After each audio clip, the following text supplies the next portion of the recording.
Assalamualaikum warahmatullahi wabarakatuh. Halo sahabat Dimas di rumah, kembali lagi bersama aku Dimas Kirullah di channel podcast kesayangan kita, Dimas. Diskusi itu memang asik. Nah teman-teman, kali ini kita sudah kehadiran narasumber yang sangat luar biasa.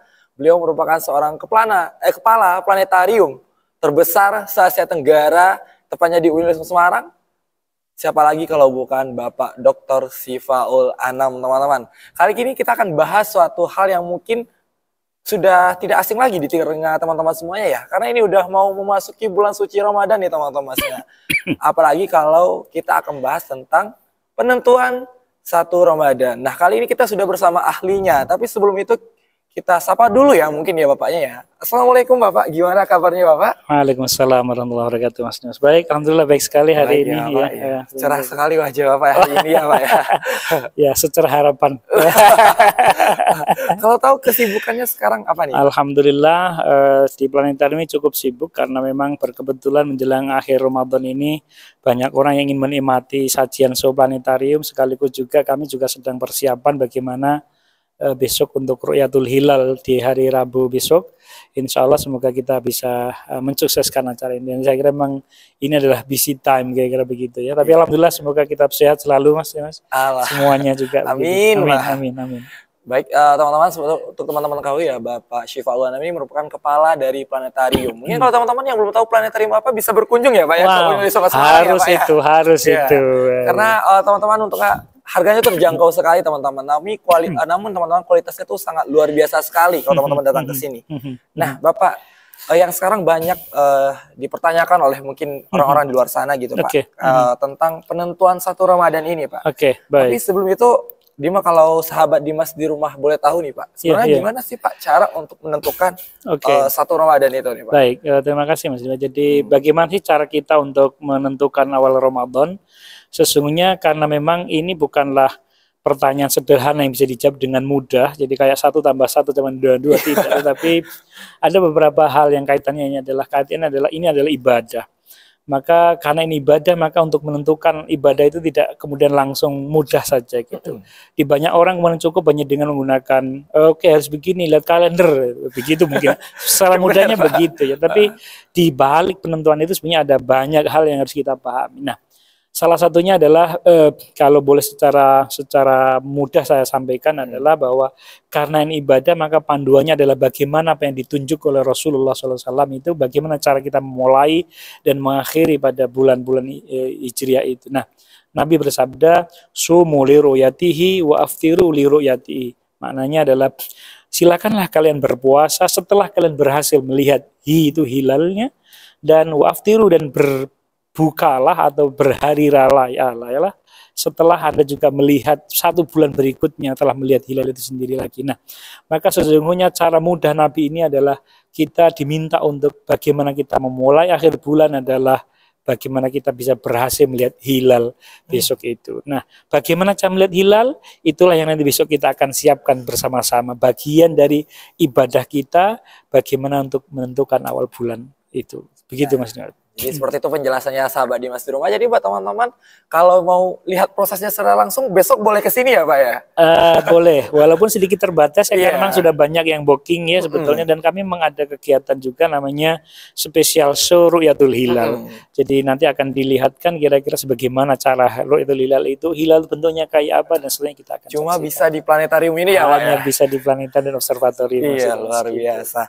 Tapi ini Pak, kemudian ada pertanyaan, maksud Dimas seperti ini Pak. Dimas kan udah 2 tahun di Semarang ini ya Pak ya? Dan udah 2 tahun juga mengikuti kegiatan di planetarium ini Pak. Betul. Nah pertanyaan Dimas tuh setelah 2 tahun itu Dimas mengamati, diamati itu pas mau maghrib ya Pak? Betul, setelah maghrib sebetulnya, tepatnya setelah maghrib. Nah apakah Ru'yatul Hilal di siang hari itu dapat menunjukkan masuk atau keluar bulan Ramadan itu Pak? Ada banyak pendapat tentang bagaimana kalau kemudian Ru'yatul Hilal itu dilakukan di siang hari. Ada sebagian ulama yang mengatakan karena memang memaknai melihat hilal itu tidak semerta-merta persoalan sains semata. Jadi ini adalah persoalan ibadah yang harus mengikuti tuntunan Nabi Muhammad itu. Nabi ketika memberikan contoh ketika ru'yah itu ya setelah huruf, setelah matahari tergenam barulah kita prosesi lihat Ru'yatul Hilal. Mengapa itu dilakukan oleh Nabi? Karena itu yang paling mudah. Karena hilal adalah benda tipis, objek langit benda tipis yang hanya bisa memantulkan mata secara naturalnya ya, secara naturalnya adalah benda yang bisa memantulkan cahaya matahari, tapi setelah matahari itu tenggelam, karena matahari akan menjadi objek sangat apa ya, bright, yang sangat terang, dan itu apalagi bintang yang apalagi bulan yang bintang-bintang saja yang kecerahannya tinggi aja nggak kelihatan, apalagi bulan. Maka Nabi sini memberikan contoh betapa sederhananya agama ini. Jadi tunggulah sesaat setelah ghurub baru kamu akan menabati hilal. Itulah namanya ru'yatul hilal. Teman orang sekarang dengan kemajuan teknologi lalu kemudian berupaya untuk melihat hilal secara bahkan dengan teropong rekayasa teropong tertentu, bisa kita lihat hilal bahkan sebelum ghurub gitu ya. Itu memang bisa dilakukan. Oleh karena itu misalnya Pak Yusuf Qaradawi, kemudian salah satu ulama kontemporer kita, mengatakan ada beberapa tafsil atau rincian pendapat. Ada yang mengatakan tidak boleh hilal kok dilihat pada waktu sebelum ghurub, tidak bisa dijadikan dasar untuk ru'yatul hilal. Itu salah satu pendapatnya yang paling banyak. Tapi juga ada pendapat yang mengatakan dilihat dulu apakah setelah zawal kulminasi atau sebelumnya kulminasi. Kalau setelah kulminasi maka itu memungkinkan bisa dilihat. Kalau sebelum maka tidak bisa. Bahkan ada yang mengatakan boleh bagaimanapun caranya. Bahkan yang lebih ekstrim ini adalah ulama bilang ya sudah, itu kan hanya masalah cara. Pada pokoknya adalah bisa melihat hilal. Kalau caranya itu kan dikembalikan kepada kemajuan teknologi. Kalau itu bisa, mengapa tidak? Maka ada friksi tiga pendapat yang luar biasa banyak, dan tentu saja ini dikembalikan kepada kita semua, kepada pemeluk agama ini, untuk mana justru fikih itu sangat kaya akan diversifikasi, banyak pilihan-pilihan pintu untuk kita masuk, tergantung kita mau masuk kemana sebetulnya. Betapa luar biasanya hukum Islam itu sangat indah sebetulnya, tanpa harus menyalakan pintu lain, menyalakan pintu yang berikutnya. Saya kira seperti itu. Gitu ya teman-teman, sudah jelas ya. Jadi jangan lagi nanya-nanya nih, udah dijelasin sama Pak Syifaul Anam. Nah nih Pak, kemudian ada juga pertanyaan dari teman-teman semua di rumah. Jika di suatu daerah itu udah terlihat nih Pak, udah terlihat hilalnya, apakah berlaku di daerah lain Pak? Atau mungkin di daerah-daerah lain itu setiap daerah tuh beda-beda nih Pak kelihatan hilalnya Pak? Iya, betul.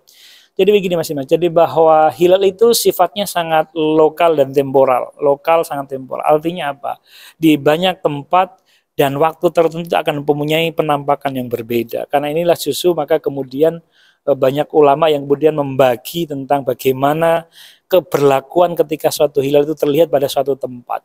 Dalam hadis pernah diriwayatkan oleh beberapa sahabat Quraisy, misalnya di masa Nabi itu juga sudah ada bagaimana perbedaan terlihatnya hilal di satu tempat dan berbeda di tempat yang lain. Maka kemudian itu memicu terhadap kamu harus mulai gimana gitu. Tapi kemudian petunjuk Nabi mengatakan salah satunya adalah boleh dilakukan. Nah, maka dalam konteks itu ulama sudah akan mengatakan ada satu konsep namanya adalah matla' fi wilayatil hukmi. Dalam satu kesatuan hukum, maka satu negara misalnya itu berlaku satu hukum yang sama, maka itu bisa dianggap sebagai keberlakuan yang sama. Misalnya di rentang Indonesia, di Indonesia Timur, dari Papua, ujung Papua sampai ujung Aceh, itu berlaku satu madhab yang sama, satu hukum yang sama. Sekalipun faktanya memang misalnya di tahun ini, di puasa ini, sifat natural dari hilal atau bulan itu begini, semakin ke barat itu semakin potensinya semakin tinggi. Di misalnya sepanjang, apalagi Indonesia terbentang dari lebih dari 3 jam ya, antara Indonesia Timur, Indonesia Tengah, Indonesia Barat, itu kan terpaut 3 jam ya kurang lebih. Sementara sifat dari hilal itu sendiri adalah setiap selisih 1 jam itu mempunyai selisih tinggi reratanya itu setengah derajat. Jadi misalnya di Indonesia Timur itu 1 derajat, maka kemungkinan di Aceh ketinggian hilal akan mencapai, tambahkan aja 1,5, berarti 1 tambah 1, 2,5 gitu. Yang menjadi masalah adalah kalau di sini minus, misalnya pas 0 katakan begitu, maka di sana punya potensi 1,5 gitu, karena setengah kan 1,5. Nah, apakah orang-orang Aceh itu bisa melihat apa tidak? Kalau orang-orang Aceh bisa melihat, mungkin masih bisa dipakai secara bersama-sama, secara nasional. Maka dari itu, maka jangan kemudian ini juga menjadi contoh catatan kita bersama. Kita dengan Arab itu pasti berubah, karena apalagi jaraknya sudah 4 jam. Dari WIB 4 jam. Sementara tadi saya bilang, kurang lebih perilaku hilal itu selisih 1 jam itu punya selisih ketinggian setengah derajat. Di Jakarta misalnya tinggiannya 1 derajat, maka di Mekah karena 4 jam maka selisihnya tambah 2 derajat, berarti kan setengah kali 4 kan tambah 2, sudah 3 derajat, sehingga bisa jadi nanti di Mekah bisa melihat hilal, kita belum, maka sana berhari raya, kita belum. Jadi jangan pernah, ya memang berbeda-beda, karena hilal itu adalah sangat lokal and temporal, situasinya situasi lokalnya mempengaruhi dan sangat temporal. Kapan dan di mana itu akan berlaku. Maka menurut kami bahwa kita tidak harus selalu sama dengan kacamata itu. Oh, Mekah sudah ini, masa kita belum? Iya, Nah, benar, bagaimana itu maka kita tidak selamanya begitu. Cara penyanyi kita yang terkenal adalah ojo dibanding-banding. Oh. Kita punya hilalnya sendiri, iya, mereka punya hilal sendiri, dan karena secara faktanya adalah memang kita tidak harus sama gitu. Jadi boleh-boleh saja. Itulah kemudian madhab mengatakan matlaq fi wilayatul hukmi. Gitu. Selama kita dalam satu qadiyah, satu ikatan hukum satu negara, bisa pakai satu hukum. Begitu. Nah, kemudian nih Pak, ini sebenarnya Dimas juga nggak tahu kebenaran seperti apa, makanya Dimas tanyakan ini ke Bapak. Soalnya Dimas tadi menemukannya nih Pak. Katanya di sini, apakah diperbolehkan bagi kita penentuan awal Ramadan atau akhir Ramadan menggunakan teknologi untuk bisa melihat bulan. Atau ru'yatul hilal, sebagaimana yang terjadi di Indonesia ini kan Pak ya? Apakah ini diperbolehkan? Ada dikutip di bawah ini Pak, katanya sementara di dalam hadis hanya dengan melihat secara langsung, gitu katanya Pak. Wah, ini menarik ini ya. Jadi begini, memang ini kajiannya lebih ke fikih ya. Jadi kurang lebih banyak, kalau saya bilang fikih itu hukum Islam itu pintu keluarnya banyak. Iya, benar sekali. Pintu keluarnya banyak. Jadi kita bisa memilih pintu mana yang kita akan setuju dan kita masuk melalui pintu itu ya. Tetapi prinsipnya saya ingin mengatakan begini, bahwa mungkinkah kita bisa dengan kemajuan teknologi, kita tidak boleh menafikan, tidak boleh ya pakai ini. Jadi memang ada beberapa ulama yang kemudian, ulama yang konservatif terutama, yang sangat menjaga itu, bahwa ru'yatul hilal itu harus dengan mata kepala, tidak boleh pakai alat apapun, karena perilaku Nabi zaman itu nggak ada pakai ru'yatul hilal. Iya, mungkin benar. Ada yang begitu, yang sangat konservatif, tetapi ada pilihan lain di seberang sini konservatif, seberang sini sangat terbuka luas tanpa itu juga nggak boleh. Bolehkah kita misalnya menggunakan teropong kalau yang sangat modern misalnya? Bisa Mas, misalnya saya kasih contoh, bahkan dalam posisi hujan sekalipun, tertutup mendung sekalipun, itu kita bisa mendeteksi adanya hilal. Itu namanya misalnya teropong radio misalnya. Kita pancarkan gelombang radio, kemudian kita sampaikan. Sama persis ketika kita masuk teknologi sonar itu, ketika pemetaan dasar laut yang oleh kapal itu kan ya ditambahi oleh air laut yang sendiri, tapi bisa tuh, oh ada yang tenggelam tuh di situ, itu sonar itu sebetulnya. Sama teknologi itu kita terapkan, bisa saja kita pakai teropong sonar, tembakkan ke hilal, kemudian ada nanti citranya dibalikkan kiri, maka kita akan lihat, oh itu loh ada hilal. Sekalipun hujan, mendung, bisa Pak. Cuman, nah ini ekstrim kanan dan ekstrim kiri itu menurut saya harus diwaspadai, karena ulama yang cenderung moderat selalu bilang di tengah-tengah, bilang begini, penggunaan teleskop boleh dipakai, alat-alat masih bisa dipakai selama itu tidak memanipulasi aspek fisiknya, karena Nabi dalam klausulnya kan fa'inhum ma'alaikum fakturu, kalau memang mendung barangnya ada, tapi kan mendung, terhalang, ya fa'akmilu, maka ya sempurnakan. Berarti dianggap tidak bisa berhasil, maka ya sempurnakan jadi 30 hari. Artinya mendung itu menjadi potensi yang real yang bisa harus kita pahami. Nah, kalau artinya Nabi ingin menjelaskan senatural mungkin sebetulnya. Jangan sampai kemudian merekayasa, manipulasi. Maka teropong yang bisa digunakan untuk ru'yatul hilal, sesungguhnya ulama-ulama yang di dalam konteks pintu ini adalah dia bilang, ya selama dia tidak memanipulasi aspek-aspek yang lebih luas, maka boleh hanya mendekatkan objek yang jauh, menguatkan apa yang sedikit lemah, kemudian memperjelas yang kurang cetha, itu masih boleh. Tapi kalau hujan aja bisa melihat, ya nggak bisa, karena itu sudah sedikit merekayasa objek sifat naturalnya dari mata manusia gitu. Jadi itulah yang kemudian tidak semua teknologi itu betul-betul bisa di-fit untuk syariah, untuk agama. Jadi boleh, tapi tidak mungkin hanya untuk kepentingan sains, tapi saya kira bukan untuk kepentingan syariah, untuk agama. Saya kira begitu. Jadi pemakaian sains ya kadang-kadang perlu dibatasi ya untuk kepentingan agama. Tapi juga beberapa dipakai sih. Tapi kaitannya saat ini saya boleh bilang kesimpulannya adalah memang ulama terbagi dalam berbagai varian mazhab. Ada yang mengatakan harus mata kepala sendiri, tidak boleh pakai alat. Ada yang mengatakan di tengah-tengah, ya boleh tapi lihat dulu seperti apa. Ada yang bilang ya boleh saja gitu. Tapi ini kayaknya yang ketiga ini kayaknya tidak disetujui di beberapa forum pertemuan ulama dunia bahkan itu. Saya kira kalau tidak, karena itu cenderung menafikan natural dari mata manusia itu. Karena Nabi kan prinsipnya kan ad-dinu yusrun. Agama ini mudah, jangan dipersulit. Kalaulah mudah, ya siapa orang yang punya mata lihat aja. Oh bisa lihat, udah pakai gitu. Maka agama ini mudah, nggak perlu repot-repot kata Gus Dur. Gitu kok repot gitu. Iya. Luar biasa kalau kita sudah bicara sama Pak Syifa ini ya teman-teman. Jelas dan detail sekali. Nah ini pertanyaan terakhir dari teman-teman semuanya Pak.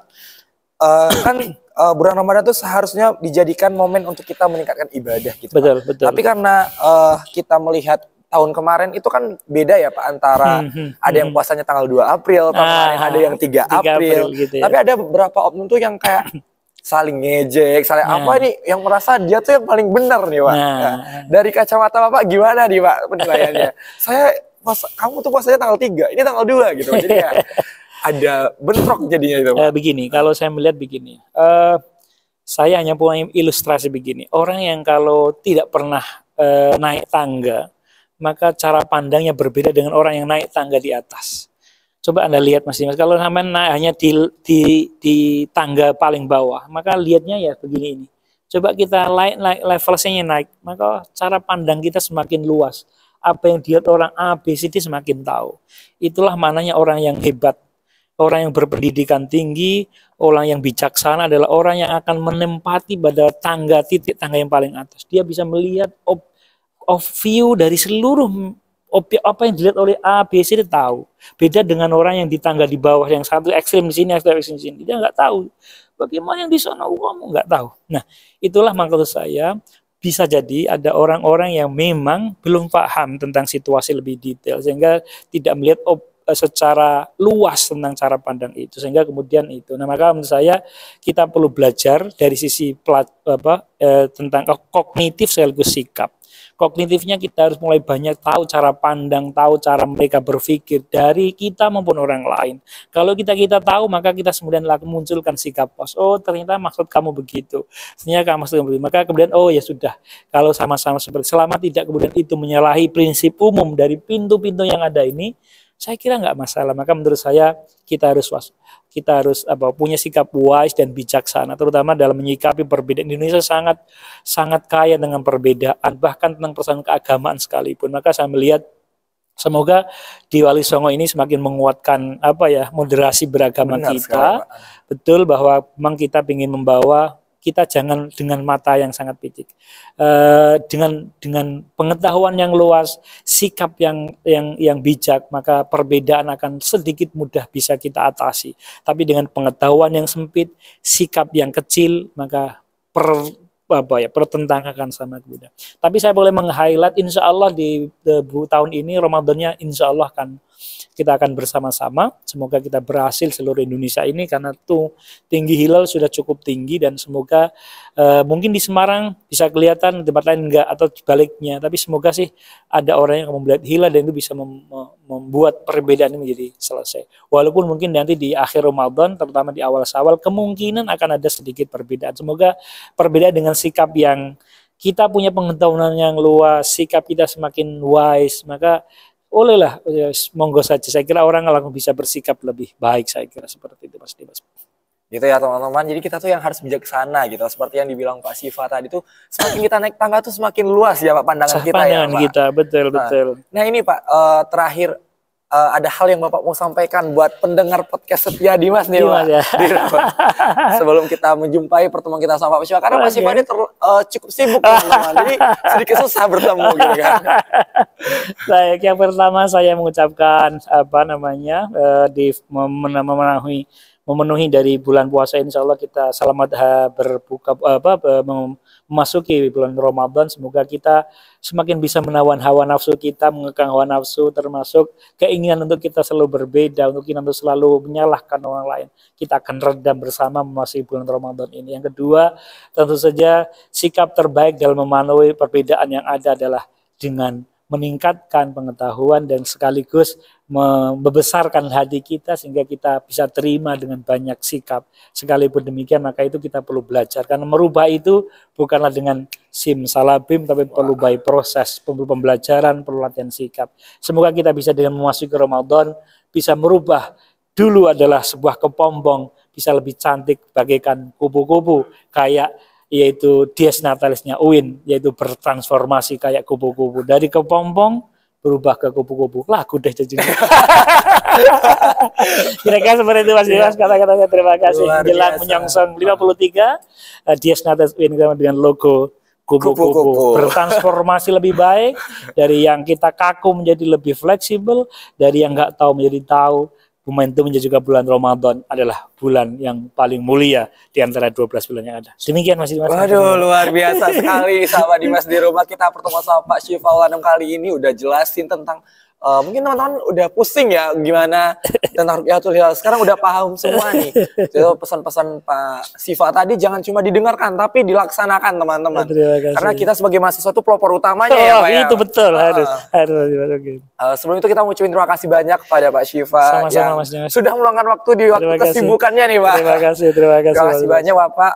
Buat sahabat Dimas di rumah jangan lupa untuk selalu dukung channel kita agar bisa berkembang dengan cara like, subscribe, and comment nih video yang kita tawarkan pada hari ini. Akhirnya saya Dimas Kirullah dan Bapak Dr. Syifaul Anam pamit undur diri. Wassalamualaikum warahmatullahi wabarakatuh. Waalaikumsalam warahmatullahi wabarakatuh. Terima kasih. Terima kasih, Pak. Terima kasih, Pak.